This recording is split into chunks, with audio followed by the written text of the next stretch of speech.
Lean on ajattelutapa ja johtamisjärjestelmä, jossa on tärkeää ymmärtää asiakkaan tarpeet. Terve! Moi! Miten tämä meidän uusi Solanna valaisin oikein toimii? Aivan täydellisesti. Se on just sellainen, mistä keskusteltiin. Hyvä!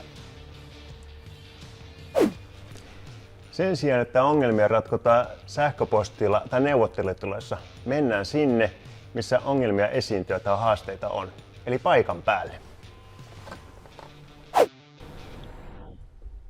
Hei, nyt kun sattumalta hyvin sopivasti tässä ootte, niin vaikka tää on loistava kone, niin mulla olisi muutama kehitysidea. Joo! Jatkuva parantaminen on Leanissä keskeistä. Lean on töiden vakiointia ja visualisointia. Käsittelemme päivittäin turvallisuuden, laadun, tuotannon ja henkilöstön asiat. Leanistä ei ole standardia tai yhtenäistä teoriaa. Lean on pikemminkin tapa ajatella. Kun ymmärtää Lean-filosofian, niin siitä on apua päätöksenteossa. Ja Lean tähtää yhtenäisen kulttuurin muodostamiseen. Ja kulttuuri muuttuu vain tekemällä.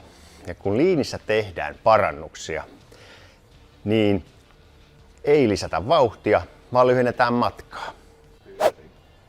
Tässä olette saaneet pintaraapaisun siitä, mitä Lean on. Pääkohdat tulee vielä tässä.